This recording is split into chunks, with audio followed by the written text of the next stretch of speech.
Halo teman-teman semua, jumpa lagi dengan Awan Chai di sini. Duta Pajak Abal-Abal ya, pelatih konsultan pajak pertama dan satu-satunya di Indonesia. Kita live Instagram teman-teman secara gratis ya, seperti biasa di channelnya Pajak Smart ya, setiap hari Senin jam 8 malam.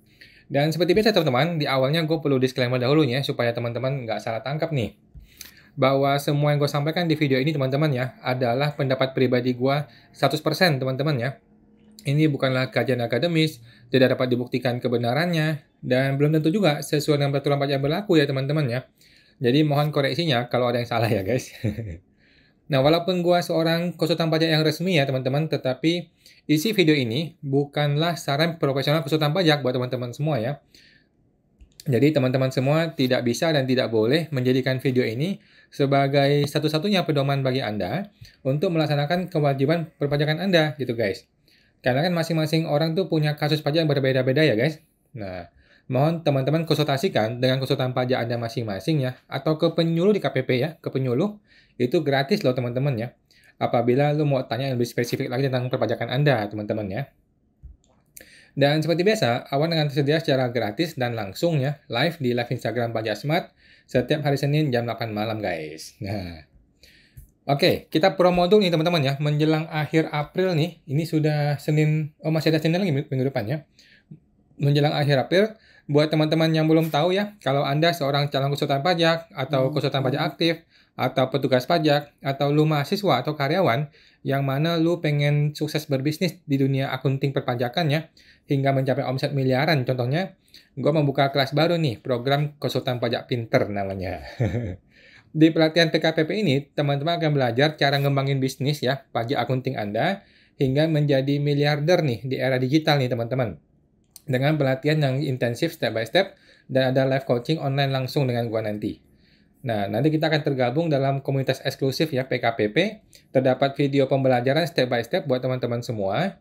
Dan yang paling penting nanti kita akan ketemu nih teman-teman. Akan ketemu, jumpa langsung dengan gua via live coaching interaktif ya.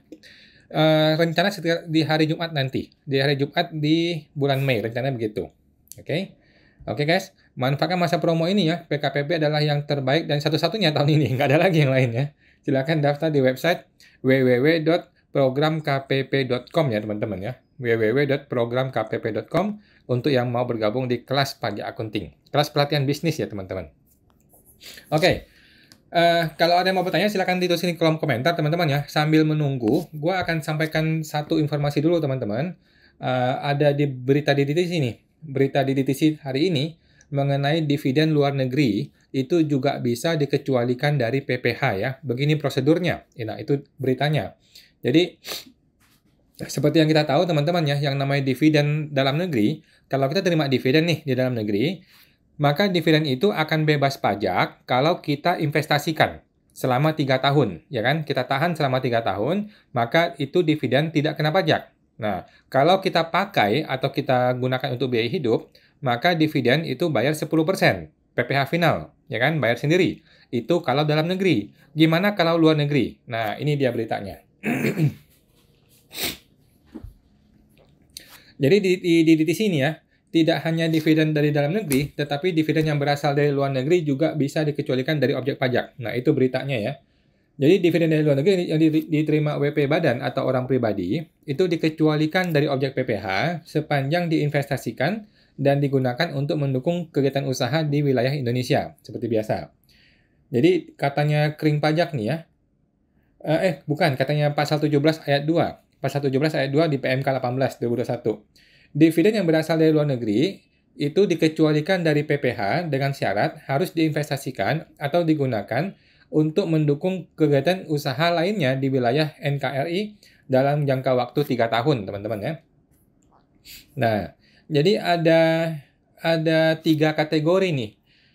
Kategori pertama adalah dividen yang berasal dari badan di luar negeri yang sahamnya tidak diperdagangkan di bursa efek.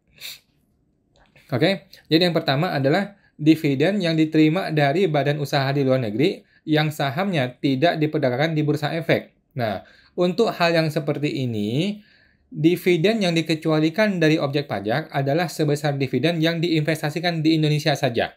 Contoh, kita dapatnya 1 juta. Nah, 1 juta ini yang kita investasikan anggaplah 300.000 gitu ya, 30% gitu. Maka yang 300.000 inilah yang bebas pajak. Sementara yang 700 itu tetap kena pajak PPh pasal 17. Kira-kira gitu ya. Untuk yang sahamnya diperdagangkan di bursa efek. Jadi hanya yang kita bawa pulang saja yang akan bebas dari pajak. Sementara untuk dividen dari badan usaha luar negeri yang sahamnya tidak diperdagangkan di bursa efek bagaimana? Nah, itu dividennya akan dikecualikan dari objek pajak jika kita investasikan minimal 30% dari laba setelah pajak ke Indonesia. Gitu, sesimpel itu teman-teman ya. Jadi kalau terima dividen, kalau dia di bursa efek, maka yang bebas pajak hanya yang kita bawa pulang. Sementara kalau dia tidak di bursa efek, yang bebas pajak menjadi semuanya jika kita ambil bawa pulang minimal 30%. Bagaimana kalau kita tidak ambil 30% bawa pulang? Nah, hanya yang senilai yang kita bawa pulang saja yang bebas dari pajak. Sementara yang tidak kita bawa pulang itu tidak bebas dari pajak. Nah, sesimpel itu teman-teman ya untuk PPh dividen. Yang dari luar negeri. Kira-kira seperti itu. Untuk yang tidak kita bawa pulang, maka itu menjadi objek PPh seperti biasa. Oke? Begitu teman-teman ya untuk dividen. Semoga terbantu. Kalau ada pertanyaan silakan tuliskan di kolom komentar teman-teman ya. Mudah-mudahan saya bisa menjawab. Mana dia? Oke, kita mulai dari awal. Ada chatting. Sebentar.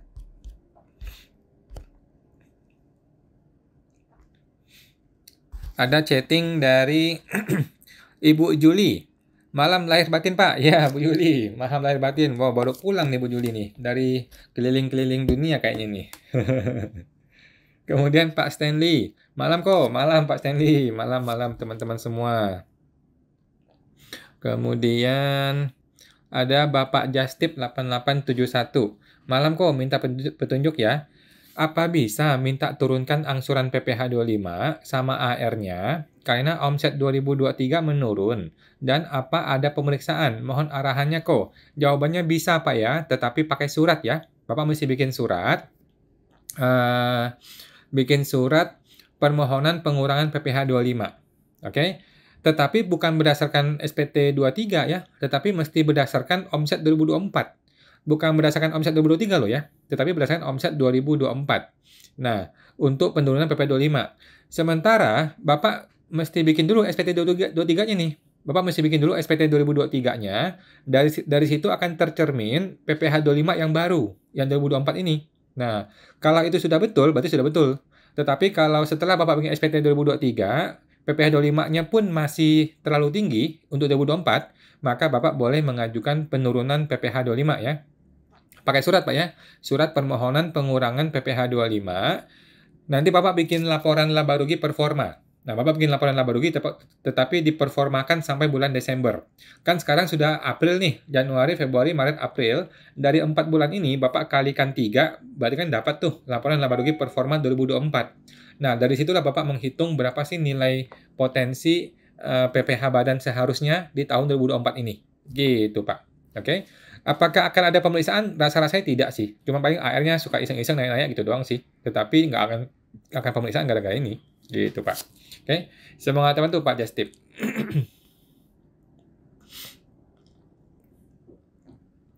Ibu Hanigun. Malam kok. Malam Pak Hanigun. Mau tanya, kalau CV omset di bawah 4,8 M, untuk tarifnya 11% ya? Jawabannya betul, Bu ya. Untuk menentukan cicilan PPh 25, misal tidak ada prepaid PPh. Apa benar? Ditentukan dari kurang bayar PPh 29 dibagi 12. Jawabannya betul, Bu ya. Betul ya. Jadi untuk menghitung PPh 25, Ibu jangan kurangin PPh 25-nya ya. Jadi PPh 25 tidak usah dikurangkan, cukup PPh 29 dikurangkan prepaid yang lain dibagi 12. Itulah PPh 25 tahun berikutnya. Oke. Semoga teman tuh Bu Henigun. Bapak Andri Haryanto 83. Kawan, apa solusi PPh 22 yang menyebabkan SPT tahunan LB? Kalau PPh 25 kemarin kan bisa dibiayakan. Menurut saya sama aja Pak, PPh 22 maupun 23 juga sama. Bisa kita biayakan ke laba rugi. Gitu. Bapak buang aja ke laba rugi sebagian, beban-beban PPh gitu. Kemudian sisakan sedikit untuk kurang bayar. Gitu doang sih Pak. Sama aja menurut saya. Semangat teman tuh Pak Andri Haryanto. Ibu Lisa, malam kok. Malam Bu Lisa. Ibu Lisa Mona 1183. Apakah laporan realisasi non-investasi dilapor tahun ke-1 saja tarif 8% dan 14%? Tidak lapor DJP online? Setahu saya tidak perlu lapor Bu, kalau yang non-investasi ya. Kalau non-investasi itu memang tidak perlu lapor. Yang perlu lapor hanya yang investasi saja. Setahu saya begitu ya. Untuk PPS kan ini ya. Untuk PPS ya. Setahu saya hanya untuk yang investasi saja. Semangat teman tuh Bu Lisa Mona. Thanks kok, sama-sama Bu Lisa. Kemudian Ibu Melisa Isabella. Malam kok. Malam Bu Melisa. Terpotong.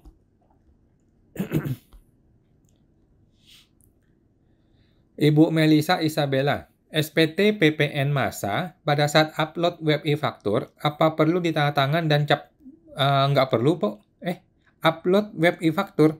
Sepertinya nggak perlu, Bu ya. Sekarang udah nggak zaman pakai tanda tangan fisik lagi.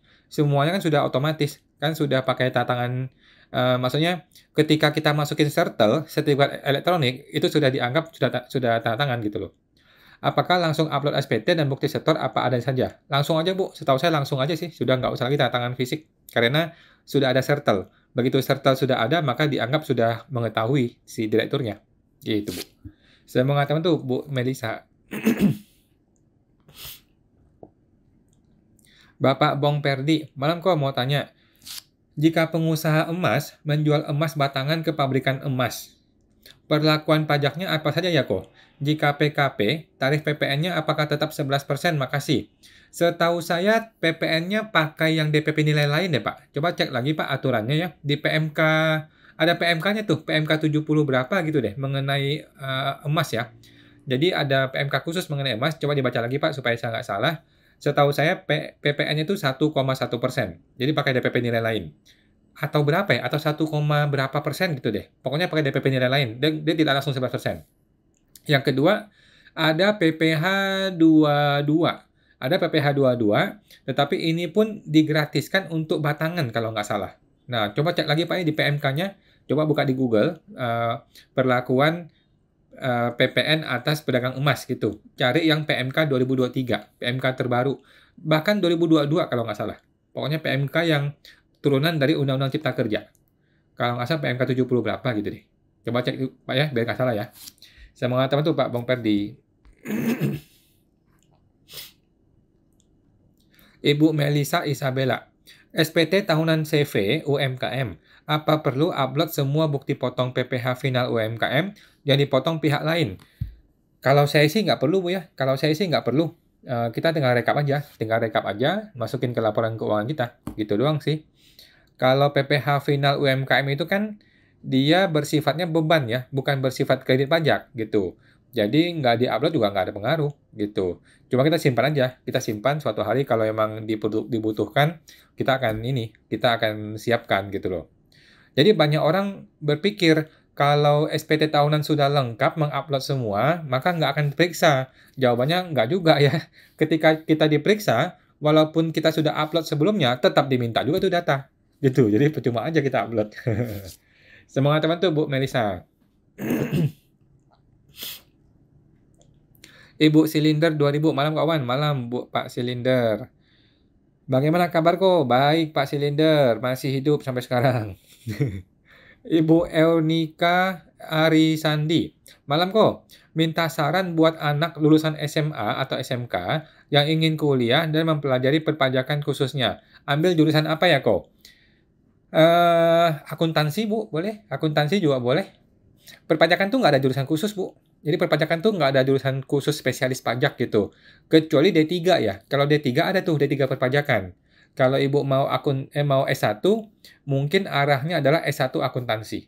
S1 akuntansi, nanti di bagian penjurusan itu ada jurusan pajak namanya, gitu. Tetapi kalau saya sih saranin nggak perlu juga sih, lari ke jurusan keuangan aja. Kalau saya sih lapor ke jurusan keuangan gitu. Kan ada keuangan, manajemen, sama pajak kan. Pilih yang pajak boleh, pilih yang keuangan juga boleh. Jadi arahnya adalah kalau mau D3 perpajakan ada. Kalau mau S1, maka S1 akuntansi. Kalau saya sih pikirnya begitu, Bu. Oke. Semangat teman tuh Bu Eunike. Ibu Felicia, malam Pak Wan, malam Bu Felis. Mau tanya untuk pengambilan prefer di CV, dilaporkan di 771 tuh sebagai dividen kah?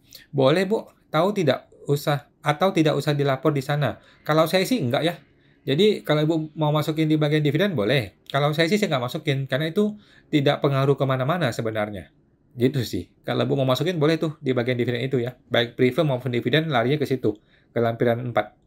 Cuman kalau saya jarang dimasukin karena malas juga ya, nggak ada pengaruh apa-apa juga. Semangat teman tuh Bu Felicia. Ibu Silinder 2000. Semoga sehat selalu Kak Awan. Sama-sama Bu Silinder dan teman-teman semua sehat-sehat selalu Bu. Bapak Is Setiawan, saya mau tanya Pak, untuk karyawan tidak tetap yang dibayar bulanan bagaimana pajaknya? Apa ikuti tarif TER? Jawabannya iya Pak, tarif TER ya. Jika gaji semua karyawan di bawah PTKP, karena perusahaan kecil, bagaimana dengan adanya THR? Tidak masalah Pak, Bapak tetap potong sesuai dengan nilai TER. Gitu Pak. Kalau pegawai tidak tetap, berarti kan nanti si pribadi ini akan menghitung sendiri di SPT pribadi dia nanti. Gitu Pak. Jadi Bapak nggak usah pusing. Nggak usah pusing nanti dia bakal LB lah, bakal apa, itu urusan dia. Nanti aja, biar dia urus sendiri. Gitu Pak ya. Tugas kita sebagai perusahaan adalah memotong sesuai dengan tarif TER. Begitu Pak. Nah, nanti di SPT pribadi dia gimana? Di SPT pribadi dia bisa tambahan penghasilan lain-lainnya supaya dia tidak LB. Gitu.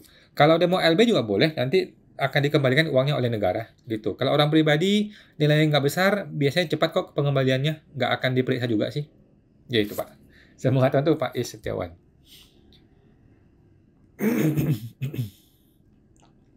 Ibu Febri Damayanti, laba bersih PTX sebulannya 10 juta.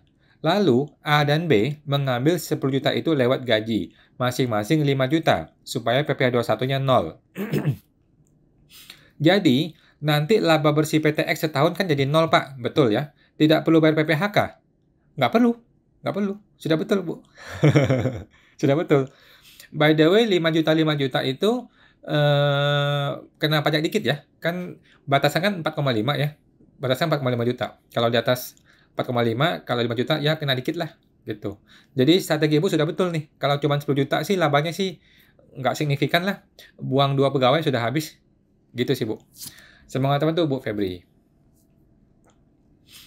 Bapak John, kok izin tanya, UMKM WPOP bisa 7 tahun, itu untuk yang usaha dagang saja kan ya? Jawabannya iya. Lalu, yang 500 juta omset itu apakah akan berakhir 7 setelah 7 tahun? Berakhir Pak, otomatis berakhir ya. Jadi bagi Bapak nih, kalau Bapak pedagang UMKM, kan Bapak dapat tuh, kalau pedagang ya, kan dapat fasilitas 500 juta kan, tidak kena pajak kan? Bersamaan dengan berakhirnya 7 tahun Bapak, maka otomatis berakhir juga lah fasilitas 500 juta itu. Gitu. Nanti kan Bapak berganti menjadi PPh Norma kan. Nah, di PPh Norma sudah ada lagi PTKP yang lain, yang namanya PTKP yang 54 juta, yang gitu-gitu. Gitu Pak ya. Jadi yang 500 juta ini memang melekat hanya untuk pedagang barang dagang UMKM final. Gitu Pak. Saya mengatakan tuh Pak John. Ibu Febri Damayanti. Kelihatannya memang seperti tidak ada labanya. Tetapi sebenarnya kan labanya ditarik oleh pemegang saham lewat gaji dan biaya sewa. Sudah betul Bu, sudah betul. Nggak usah khawatir, Ibu sudah benar. Apakah itu akan rawan diperiksa kantor pajak? Enggak Bu, enggak. Sudah betul kok, cara Ibu sudah betul. Ya memang begitu, nggak apa-apa. Ya. Semangat teman tuh Bu Febri. Ibu Febri, laba bersih PT yang seperti apa yang dianggap wajar oleh kantor pajak? Ibu nggak usah khawatir wajar nggak wajar. Ibu ikutilah kondisi sebenarnya. Gitu Pak, Ibu ya. Jadi banyak orang berusaha untuk memanipulasi laporan SPT supaya terlihat wajar. Gitu loh. Padahal malah salah nanti. Nah, lebih baik ikutilah kondisi sebenarnya. Kalau untung ya untung, kalau rugi ya rugi. Nggak ada masalah. Gitu. Daripada kita men-setting-setting padahal nggak dianggap wajar juga, sama aja gitu ya. Yang penting adalah ikuti kondisi sebenarnya, bukan bikin SPT yang wajar. Yang tidak boleh adalah SPT tahunan LB lebih bayar, itu nggak boleh. Nah, kalau SPT tahunannya nihil atau kurang bayar, itu nggak ada masalah. Oke. Semangat teman tuh Bu Febri. Bapak Bugi Prada. Kok pertanyaan saya belum terjawab nomor 2 dari atas. Hah? Masa sih Pak? Mohon maaf ya Pak. Saya cari lagi ya. Saya cari lagi ya. Di saya nggak muncul Pak Bugi, mohon maaf. Di saya tuh yang pertama tadi langsung Bu Juli. Mohon maaf ya Pak. Coba diketik lagi Pak ya. Pak Prada. Mohon maaf Pak, coba diketik lagi Pak Prada ya. Mungkin di sayanya kadang-kadang internet Pak. Internetnya itu kadang-kadang nggak muncul gara-gara di sayanya ini belum nge-live gitu. Live-nya belum jalan, Bapak sudah ngetik gitu. Mohon maaf ya Pak Bugi, coba diketik lagi Pak Bugi. Bapak Devan, 123. Malam ko, kalau pinjaman uang ke saudara tanpa surat tertulis, sebaiknya di SPT kolom harta, lebih aman diisi apa ya? Jawabannya adalah isi sebagai piutang dan dia lapor sebagai hutang. Gitu Pak ya. Pinjaman uang kepada saudara kan, Bapak lapor piutang, dia lapor hutang. Oke? Nah, mengenai surat tertulis, kalau emang nggak ada, ya bikin sekarang. Gitu Pak ya. Jadi kan tinggal bikin doang kan? Tinggal bikin doang, tidak usah ke notaris, tinggal berdua aja bikin tanda tangan. Bapak bilang, bikin ini tuh supaya kita sama-sama aman di secara pajak. Gitu Pak ya. Jadi, di kita lapor piutang, di pihak sana lapor hutang. Gitu Pak. Semoga teman tuh Pak Devan. Bapak Oki HBSM. Malam kok, malam Pak Oki. Kemarin saya ditanyain sama minta kontrak kerja sama mitra saya, apa boleh? Gimana Pak? Mitra Bapak? Oh, oleh AR ya? AR yang minta ya? Kalau saya sih saya tanya dulu ke AR buat apa Pak? Kalau saya tanya dulu, Pak AR buat apa? Bapak mau tahu apa? Kayak ini kan kontrak rahasia kami Pak. Begitu. Mohon maaf nih Pak, kami nggak bisa sharing ya. Kalau saya mesti tanya dulu tujuan AR apa? Tujuannya apa gitu. Tetapi kalau Bapak berniat baik ya Bapak silakan kasih aja. Kalau Bapak berniat baik dan Bapak merasa nyaman-nyaman saja ya nggak apa-apa. Kalau saya nggak suka. Kalau saya mau tanya dulu, lu buat apa minta itu? Gitu. Kalau emang ada kebutuhan, atau mungkin dia merasa ada yang nggak benar, atau dia punya data yang lain, nah itu bolehlah kita kasih data untuk membandingkan atau mensandingkan gitu. Tetapi kalau nggak ada kerjaan gitu, saya juga malas. Gitu Pak. Tetapi kalau Bapak tipenya orang yang berniat baik, nggak apa-apa Pak. Bapak silakan kasih. Saya rasa nggak ada masalah juga sih. Cuman takutnya tuh dikasih satu, dia minta lagi. Kasih lagi, dia minta lagi. Itu takutnya begitu. Semoga teman tuh Pak Oki. Bapak Rifan NWB. Malam kok, malam Pak Rifan. Dalam menghitung angsuran 25, apakah rugi selisih kurs harus dikeluarkan dulu dari penghasilan neto? Terima kasih. Saya rasa enggak sih Pak ya. Ada orang yang berpendapat yang mestinya dihitung itu adalah penghasilan rutin saja, gitu kan? Yang mesti dihitung adalah penghasilan rutin, sedangkan laba rugi selisih kurs itu kan tidak rutin kan? Nah, saya sih setuju aja sih, setuju aja. Cuman kalau saya berpikir, udahlah, nggak seberapa juga nilainya kan. Kalau nilainya nggak seberapa, tidak terlalu pengaruh, ya udahlah saya hitung semua aja, biar nggak repot gitu toh. Nah, kan nanti kan di tengah tahun kita masih boleh kok mengajukan pengurangan PP25 kalau emang betul-betul turun omset gitu ya. Kan kita kan berharap omset naik gitu kan. Kalau beda-beda nggak jauh-jauh beda mah nggak usah lah, gabungin aja. Tetapi ada orang berpendapat itu memang dipisah. Ya boleh sih, oke sih, karena nggak rutin kan. Ya. Semangat teman tuh Pak Rifan. Bapak Edo Yan Pratama, malam kok, malam. Mau tanya untuk pelaporan PPh orang pribadi, apakah wajib dengan metode pembukuan? Oh tidak Pak, tidak ya. Boleh pencatatan kok. Boleh pembukuan, boleh pencatatan kalau orang pribadi ya. Atau hanya PPh badan saja kok yang wajib. Hanya badan Pak, betul ya. Betul Pak Edo. Jadi kalau badan itu wajib pembukuan. Nggak peduli apapun kondisinya. Pokoknya kalau badan wajib pembukuan. Kalau orang pribadi itu kalau dia punya omset di bawah 4,8 miliar setahun, dia itu boleh memilih mau pencatatan atau pembukuan. Kalau dia punya omset lebih dari 4,8 M setahun, maka orang pribadi ini menjadi wajib pembukuan. Gitu. Sedangkan kalau badan ya enggak. Kalau badan ya semuanya wajib pembukuan. Berapapun omsetnya.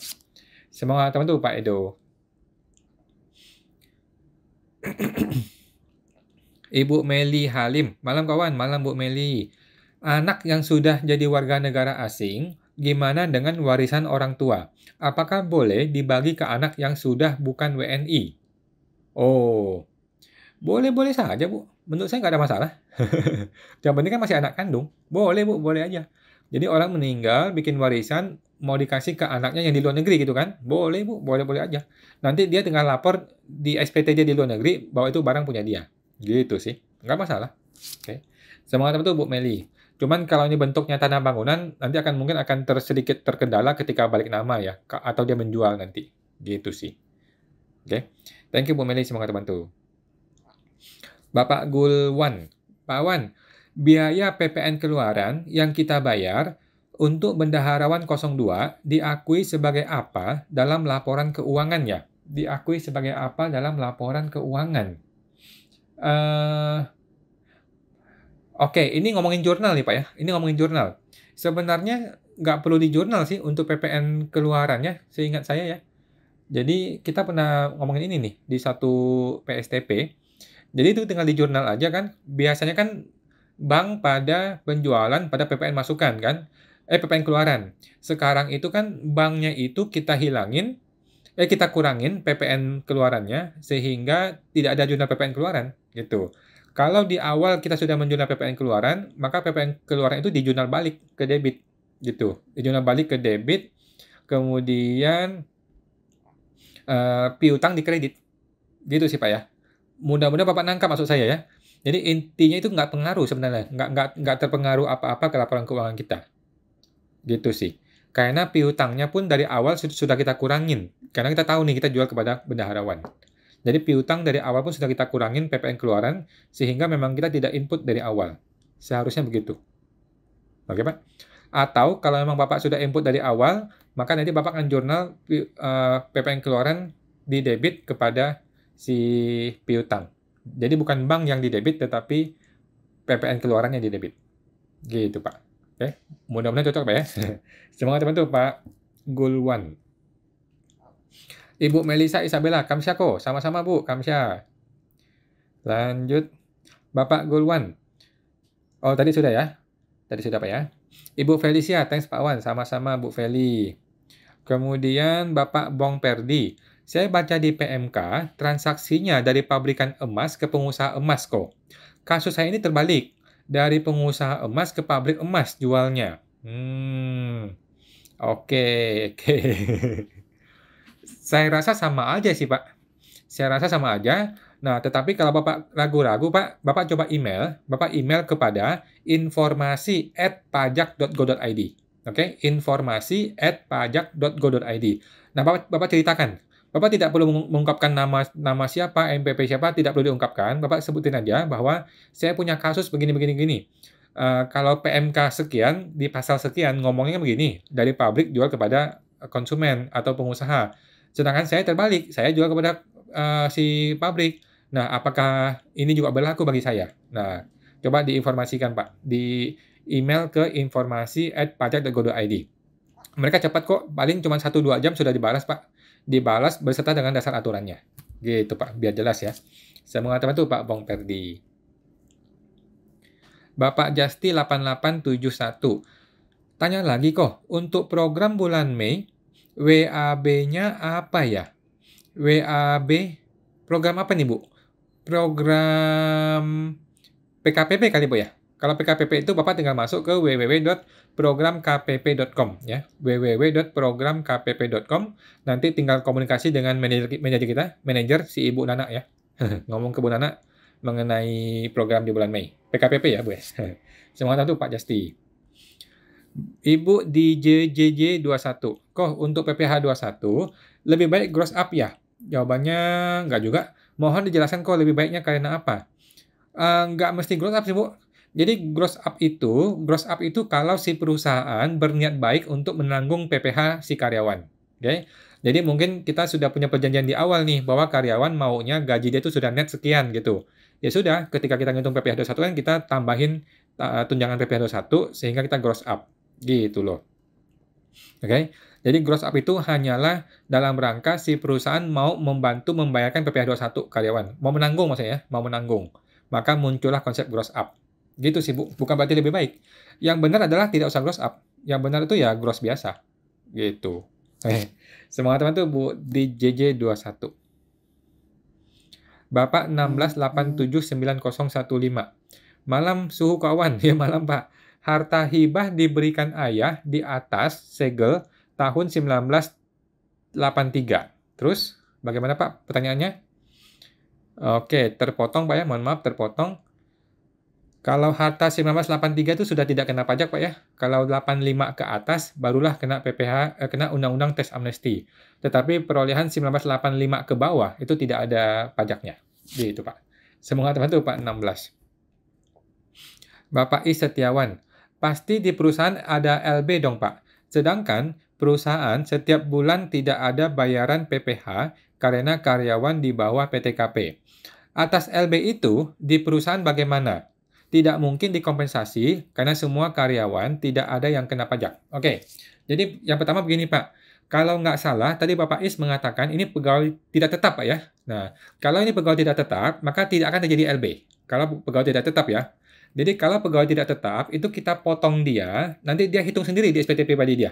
Jadi kita tidak mengalami LB, si PT-nya ini. Kalau pegawai tidak tetap ya. Nah, jadi kita potong selesai, dia ngurus sendiri. Oke. Bagaimana kalau pegawai tetap? Nah, kalau pegawai tetap, maka akan benar nih terjadi LB kan? Nah, kalau pegawai tetap, maka akan terjadi LB.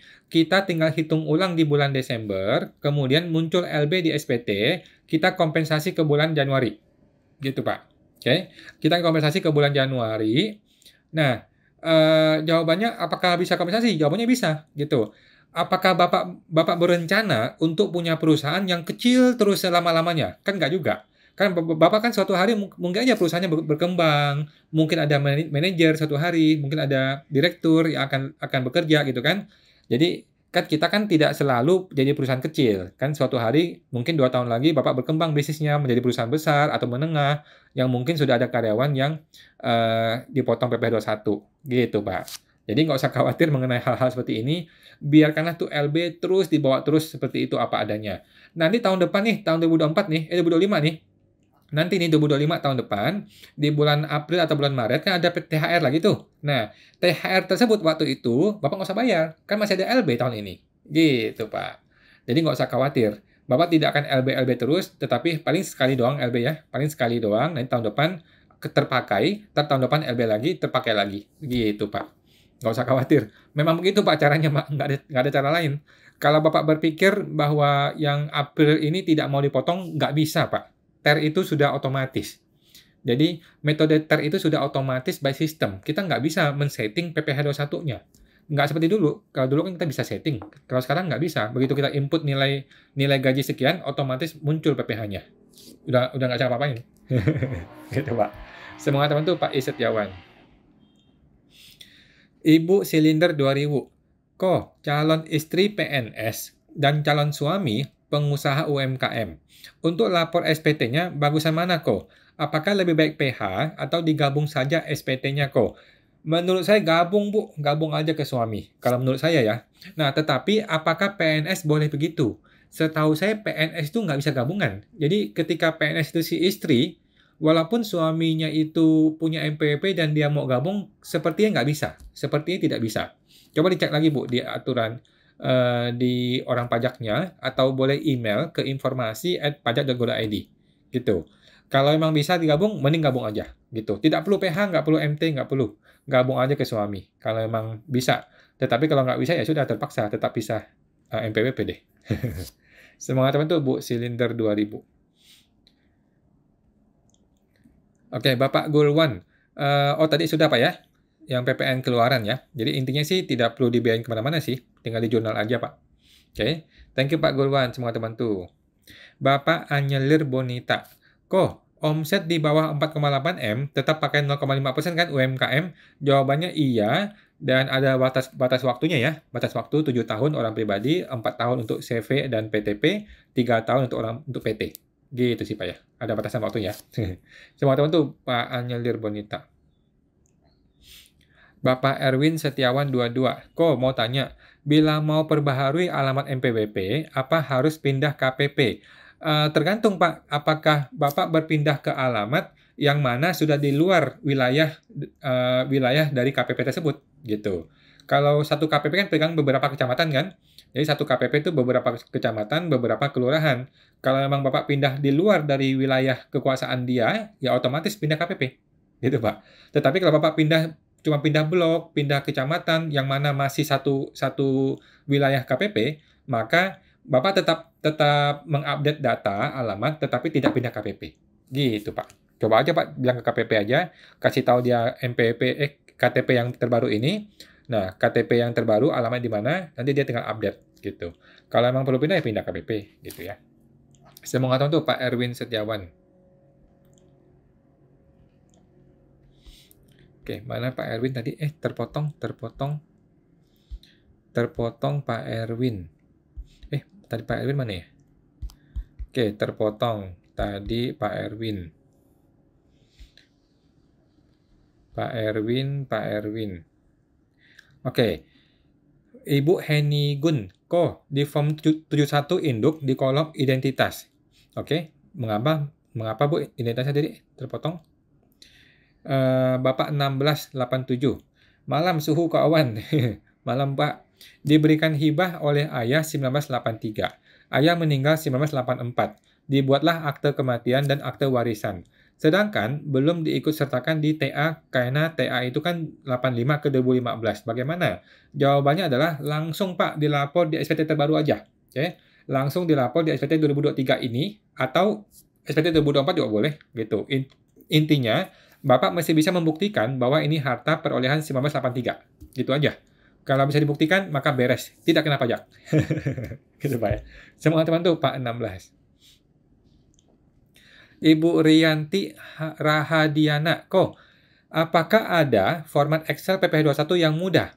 Ada Bu, ada ya dari itu, dari si Pak Faris. Pak Faris Bu, coba masuk ke YouTube-nya Pak Faris Yustian. Dia jualan tuh cuman 100.000 satu file kalau nggak salah ya. Coba minta ke Pak Faris ya Bu. Faris Yustian di YouTube-nya ada. Semangat tuh Bu Rianti. Bapak Edo yang Pratama. Mau tanya, apakah aman memasukkan beberapa beban ke akun beban lain-lain? Jawaban saya tidak ya. Saya tidak pernah bikin beban lain-lain. Karena mungkin nanti nominalnya bisa besar.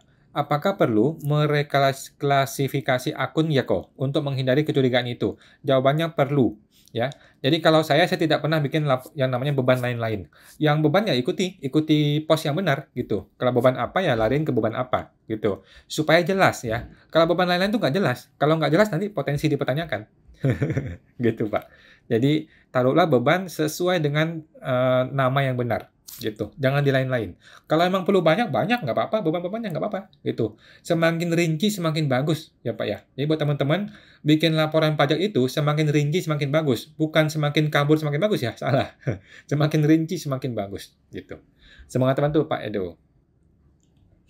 Ibu Heni Gun, di formulir badan pada kolom identitas tertulis negara domisili kantor pusat khusus BUT. Apakah ini luar negeri, Bu, ya? Kalau bukan BUT, nggak usah, Bu. Kalau bukan BUT, nggak usah dicentang. Itu dikosongin aja. Kalau BUT, perlu dijelaskan itu BUT-nya dari mana? Dari Amerika kah? Dari Singapura atau dari mana? Gitu, Pak. Bu. Semuanya itu Bu Evom. Bu Eni. Dikosongin aja, Bu, ya. Bapak Oki HBSM. Iya, AR minta. Saya kasih aja, Oke, siap, Pak. Sebenarnya AR tuh orang baik sebenarnya, ya. Silakan aja kalau mau kasih aja. Sepanjang sikapnya baik ya oke. Kalau sudah error jadi oknum ya repot deh kita lawan. Bapak Ibu Heni Gun, waktu download tertulis alamat CV. Nggak ada masalah sih Bu Heni ya. Tadi mengenai BUT itu nggak perlu Bu, nggak ada masalah. Oke. Lanjut. Ibu Ivelani 24 kalau PT sudah 3 tahun dan omsetnya masih belum 4,8 miliar. Untuk tahun ini ikuti tarif mana untuk PPh-nya? Sebelumnya kan 0,5%. Mulai tahun ini Bu ya, Ibu gunakan PPh 29 atau PPh pasal 17 yang mana Ibu kena 11%. Ibu kena 11% dikalikan dengan laba bersih. Oke, bikin laba rugi seperti biasa. Nanti laba bersihnya itu kena PPh pasal 17 yang 22%, tetapi karena omset Ibu di bawah 4,8 M, maka dapat fasilitas itu menjadi 11% aja. Oke, 11% kalikan laba bersih. Tetapi laba bersih fiskal ya, bukan laba bersih komersial. Oke, apa itu komersial dan fiskal? Ibu coba cek ke Google, apa itu komersial dan fiskal supaya Ibu lebih paham nanti ya. Oke, semoga teman-teman Bu Ivelani 24. Ibu Meli Halim, makasih kawan. Oh, sama-sama Bu Meli Halim. Sama-sama. Oke, Bapak Gulwan. Iya, paham kok. Makasih kok. Semoga rezeki semakin lancar. Siap, Pak Gulwan. Sama-sama. Bapak Yudi Sunario. Malam kok. Malam Pak Yudi.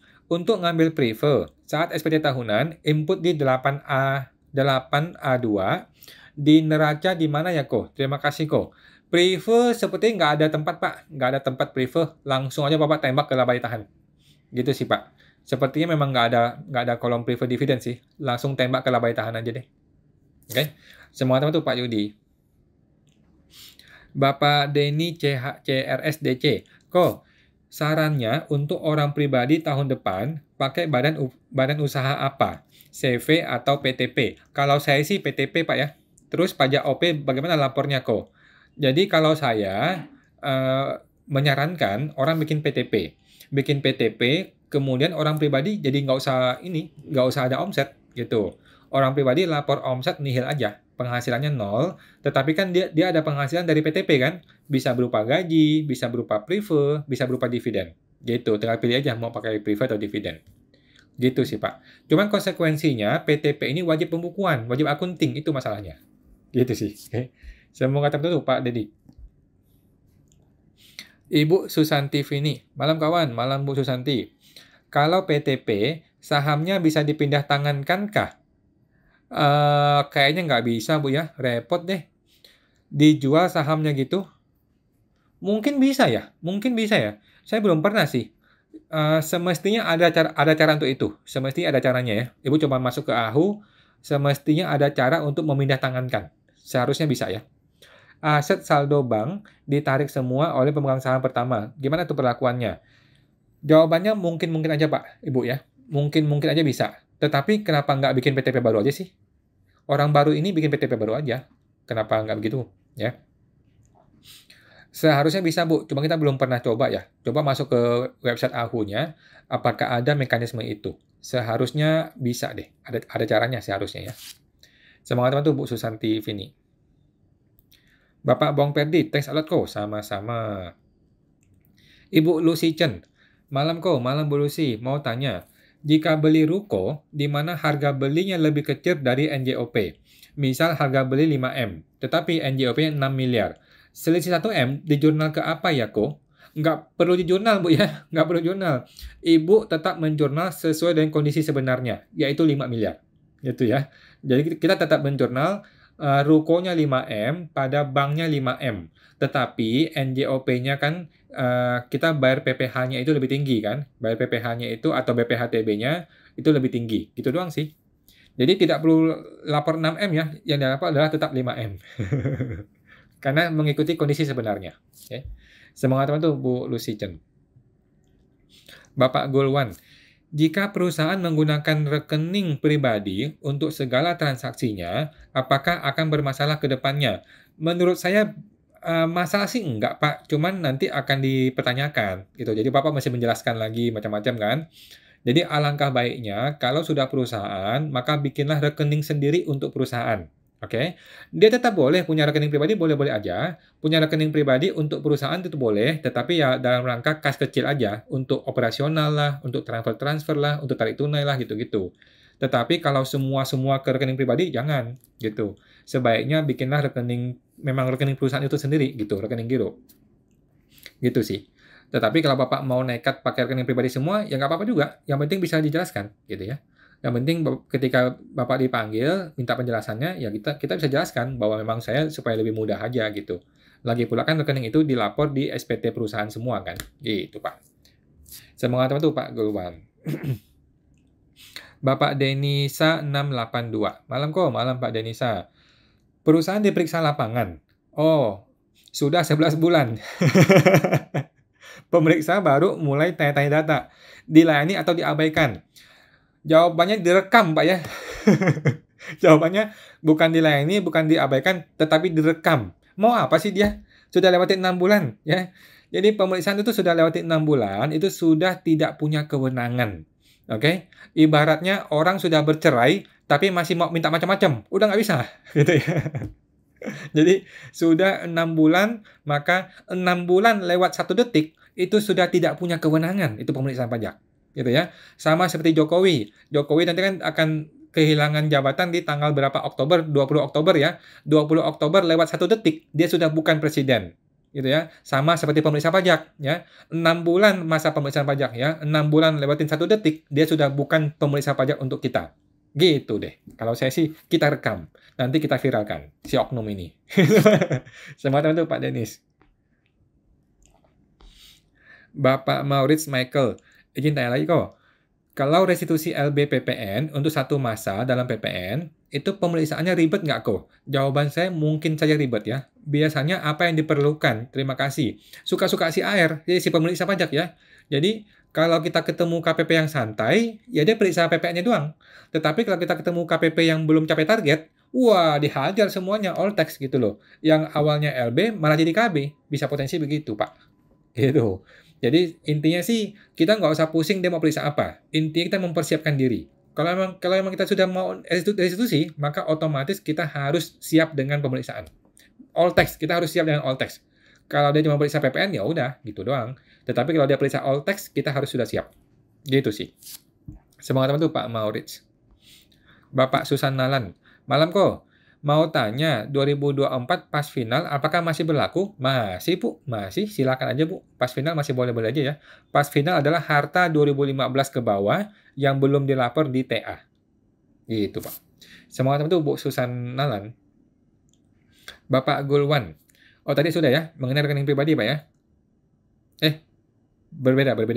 Jika perusahaan menggunakan rekening pribadi untuk semua transaksi, apakah akan bermasalah ke depannya?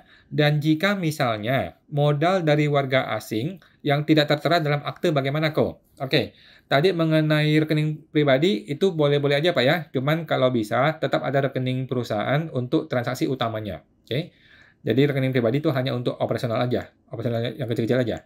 Untuk yang warga asing, ada uang dari warga asing masuk ke perusahaan gitu kan. Nah, kalau saya sih lapor sebagai ada 2 cara. Cara pertama hutang piutang. Oke. Cara pertama pakai hutang, cara kedua adalah dia masukin sebagai pemegang saham gitu. Oke. Cara pertama adalah hutang piutang, cara kedua adalah dia masuk sebagai pemegang saham di perusahaan kita. Pemegang saham berarti kan jadi PMA nanti.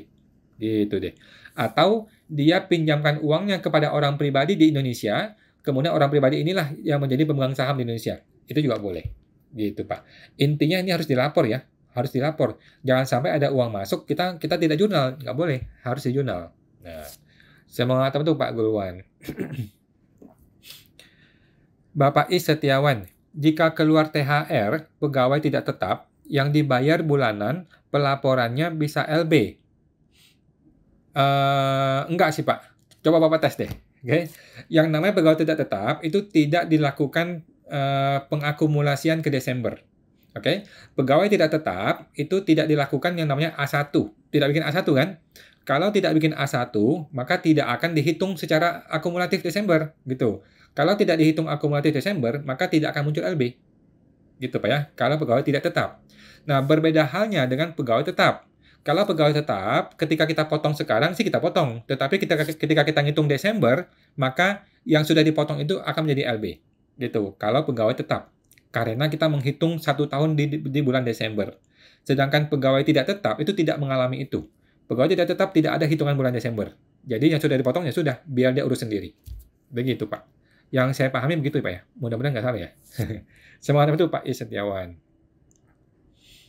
Bapak Tony Automation. Malam Pak, malam. Apakah kita masih bisa menambahkan modal di luar modal saham untuk PT perorangan? Bagaimana susunan neracanya? Setahu saya bisa-bisa aja Pak ya. PTP itu seperti CV, jadi modalnya itu bukan terbagi atas saham, udah gitu modalnya fleksibel. Jadi silakan ditambah boleh, dikurangin boleh gitu Pak. Nanti di neraca langsung diganti aja. Di neraca langsung di jurnal aja. Banknya masuk kepada kreditnya itu modal Mr. A. Gitu deh. Jadi bukan saham ya, PTP itu tidak terbagi atas saham modal-modalnya. Gitu deh. Semangat tuh Pak Tony. Ibu Susanti Vini, kalau perusahaan pertengahan tahun sudah tidak aktif, pegawai diberhentikan, sehingga PP21-nya LB. Bagaimana nih? Perusahaan baru berjalan 4 bulanan. Oke. Jadi kalau Ibu merasa tidak perlu dikembalikan, udah cuekin aja udah. Lapor LB 1 kali, udah nggak usah lapor lagi udah. Kalau emang mau dicuekin ya. Nanti Ibu tinggal lapor SPT tahunan setahun sekali, gitu doang sih. Nah, kalau Ibu mau berniat baik, ya lapor terus tiap bulan LB dibawa terus, bawa terus gitu. Atau mau direstitusikan juga boleh, gitu sih Bu. Intinya nggak ada masalah lah. Kalau kita sudah bangkrut, sudah tutup, ya udah nggak usah pusingin lagi, nggak usah dilaporin lagi, udah. Cukup lapor terakhir LB udah beres aja, beda aja. Nanti tinggal lapor di SPT tahunan, gitu Bu. Semangat terbantu Bu Susanti ini. Bapak Gulwan, tadi sudah Pak ya? Oh, tadi sudah ya, yang warga asing. Oke, siap Pak Gul. Kemudian Bapak Ibu Heni Gun. Artinya di delete ya kok? Oh, tadi mengenai BUT Bu ya? Ya, delete aja Bu. Nggak perlu sih yang BUT itu. Oke. Ibu Silinder 2000. Malam kawan, kalau mobil dicicil 2018 dan lunasnya 2022 dan belum dilapor di SPT, bagaimana solusi terbaiknya kok? Langsung tembak aja Bu ke 2023. Langsung tembak 2023 atau 2022, ya anggap dibeli di 2022 langsung gitu. Tetapi tentu perlu dihitung ya penghasilannya berapa. Kalau penghasilan cocok ya boleh. Kalau penghasilannya tidak cocok ya nggak bisa. Mesti dibayar pajak maksud saya. Oke. Jadi dilapor aja di SPT 2022 deh. Karena ini kan di BPKB 2022 ya. BPKB ini 2018 ya nanti ya. Ya terserah Ibu sih. Kalau Ibu mau ngambil resiko, langsung lapor di 2023 aja. Lapor 2023 seolah-olah dibeli di 2023. Nanti dihitung berapa penghasilannya, kalau emang masih kurang dibayar pajaknya, gitu. Kalau Ibu mau pembetulan mundur, boleh-boleh aja. Pembetulan 2023, 22, 21, 20, mau lapor mundur juga boleh sih. Cuman kalau repot ya udahlah, langsung tembak ke 2023 dan hitung penghasilannya. Kalau penghasilannya kurang, maka mesti tambah penghasilan bayar pajaknya. Gitu, Bu. Semangat teman-teman Bu Silinder. Lain kali yang gitu lagi ya, teman-teman ya. Lain kali ketika kita mulai DP, maka langsung kita lapor di tahun tersebut harta itu dan lapor ada hutangnya. Gitu deh. Semangat teman-teman Bu Silinder 2000. Bapak katalog rumah Lampung. Kok usia 30 tahunan, lulusan manajemen S1. Masih bisa mulai belajar pajak kah? Jawaban saya bisa-bisa aja Pak, nggak ada masalah. Nggak ada masalah, bisa-bisa aja. Mau mau belajar pajak bisa, mau belajar apapun juga bisa. Nggak ada masalah. Selama otaknya masih bisa dipakai, masih bisa membaca, masih bisa buka internet, ya nggak ada masalah, Pak. No problem. Semangat tuh Pak katalog. Umur 60 juga masih bisa mulai belajar. Bapak Andri Haryanto. Kawan, apakah solusi PPh 22 yang kebesaran biar SPT tidak LB? Apa bisa PP22 dikreditkan di SPT tahunan? Apa ada dasar hukumnya? Oh, tidak dikreditkan ya? Jawabannya bisa, Pak. Jadi gini, yang namanya undang-undang itu adalah hukum positif. Artinya, kalau dia dilarang, maka dia nggak boleh. Tetapi kalau tidak dilarang, maka dia boleh. Gitu Pak ya. Jadi undang-undang itu mengatur hukum positif. Artinya, yang tertulis di undang-undang, itulah yang kita ikuti. Kalau di undang-undang tidak ada larangan, maka tidak apa-apa, kita boleh. Nah, di undang-undang itu tidak ada larangan bahwa PPh 22, 23, 25 itu harus dikreditkan atau tidak boleh tidak dikreditkan. Itu nggak ada larangan seperti itu. Ya, jadi silakan saja kalau mau dikreditkan boleh, kalau mau tidak dikreditkan juga boleh, gitu ya. Sama seperti PPN, ya. PPN itu kan boleh dikreditkan. Apakah boleh kalau saya tidak mau kreditkan? Ya boleh-boleh aja, gitu ya. Nah, sepanjang itu tidak merugikan negara, maka negara diam-diam aja, ya kan? Kalau Bapak tidak mengkreditkan, kan artinya kan negara diuntungkan. Kalau negara diuntungkan, maka negara diam, nggak ada masalah, boleh-boleh aja, gitu ya. Jadi tidak ada undang-undang yang melarang untuk tidak mengkreditkan PPh 22, 23, 25. Artinya boleh, gitu. Semangat teman-teman Pak Andri Haryanto. Bapak Maurits Michael, kok kelewatin nih? Perusahaan 2 tahun berturut-turut pasal 29 di bawah 120.000. Waktu ke KPP dikasih saran, pasal 25 dinolkan saja karena nilai cicilannya kecil. Gimana kok? Boleh-boleh saja Pak. Kalau memang KPP kasih info begitu, kita ikuti. Yang penting, kalau KPP kasih saran yang menguntungkan kita, kalau saya sih saya ikutin aja. Gitu. Kalau Bapak bisa, Bapak rekam supaya lebih aman ya. Tetapi kalau Bapak merasa toh nggak ada aturan yang dilanggar ya boleh-boleh aja sih. Kalau cuma kecil-kecil gitu mah nggak usah lah. Nggak usah 25 Pak, nggak perlu. Terlalu kecil nilainya. By the way, PPh 25 itu bisa dibayar setahun loh ya. Jadi PPh 25 itu bisa dibayar langsung setahun ke depan. Jadi tidak perlu setiap bulan, tiap bulan, tiap bulan. Gitu. Kalau nilai PPh 25 itu Bapak merasa terlalu kecil, langsung bayar setahun Pak, langsung bayar 12 kali untuk setahun itu boleh. Kalau PPh 25 ya. Oke. Semangat teman tuh Pak Maurits Michael. Bapak 16. Suhu kawan, ibu saya 76 tahun di SP2DK. Waduh, ada pendapatan bunga dari pinjaman PTA. Data tersebut tidak benar, tetapi sudah ditanggapi. Tapi dikirim MPWP secara jabatan. Ibu saya itu ibu rumah tangga. Oke, bagaimana? Oke, terpotong Pak ya, terpotong. Oke, jadi gini Pak. Bapak cuma punya dua cara ya. Cara pertama adalah menerima, cara kedua melawan. Oke. Cara pertama adalah menerima. Ya sudah, kita dapat MPWP, ya sudah kita laporkan ya. Lapor SPT tahunan, kemudian laporin hartanya, laporin penghasilannya, lapor apa adanya. Kalau memang ada penghasilan, ya udah, lapor nihil setiap tahun. Gitu ya. Cara pertama menerima. Cara kedua adalah menolak atau melawan. Bapak datang ke KPP, bilang, MPWP ini kok terbit, saya nggak merasa ada penghasilan. Gitu. Bilang aja bahwa SP2DK itu salah, pendapatan itu salah, tidak benar itu, mungkin nama orang yang namanya mirip doang ya, jadi salah, dan saya tolak MPWP-nya. Gitu, kembalikan kepada KPP.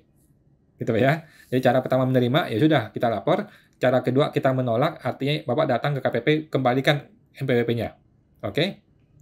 Nah, kalau KPP tidak mau kembalikan gimana? Kita gugat ke pengadilan pajak. Gitu ya. Kalau memang KPP tidak mau kembalikan, dia memaksa gitu ya, kita gugat ke pengadilan gitu. Kalau perlu kita gugat ke PN, Pengadilan Negeri, biar dia rasain tuh. Gitu, nggak boleh sewenang-wenang gitu kan. Kalau gugatan ke PN, Pengadilan Negeri, ya kita munculkan kerugian ya, kerugian material imaterial, gitu, muncul rupiahnya. Gitu. Semua teman tuh Pak 16. Ibu Josephine. Malam Pak Josephine. Ibu ya. PT PKP sudah ditutup secara operasional. Lalu ada restitusi. Berarti rekening bank belum boleh ditutup ya kok untuk terima restitusi yang cair. Iya betul Bu, betul ya. Jangan tutup dulu, tunggu dulu. Ya. Kalau nggak ada rekening nggak bisa. Betul Bu ya. Jangan tutup dulu. Ya sisain uang dikit aja lah. Nanti kalau memang restitusi diterima, kan dia minta rekening gitu, maka akan ditransfer ke rekening tersebut. Oke, betul Bu. Semangat betul Bu Josephine. Sisain dikit aja Bu untuk biaya admin. Ibu Josephine, tanya lagi kok. PT mau tutup. Transaksi terakhir tuh Maret 2024. SPT 23 sudah lapor. Kemudian untuk proses penutupan ini, apakah harus nunggu akhir 2024 saat lapor SPT 2024? Sepertinya iya deh Bu. Sepertinya iya. Kalau Ibu mau coba-coba sih boleh ya. Jadi tutup sekarang, bikin laporan konsolidasinya, laporan likuidasi namanya ya. Laporan likuidasi, bawa ke notaris, kemudian notaris kan akan membuat tuh, notaris akan bikin akte penutupan PT kan. Nah, akte penutupan PT itu Ibu coba ajuin ke KPP untuk mencabut MPWP. Kalau berhasil ya beres, kalau tidak berhasil maka perlu lapor dulu SPT 2024, baru kemudian di awal 2025 ditutup. Gitu Bu. Coba aja kalau mau dari sekarang. Kalau di notaris sih dari sekarang udah boleh gitu. Semangat teman tuh Bu Josephine.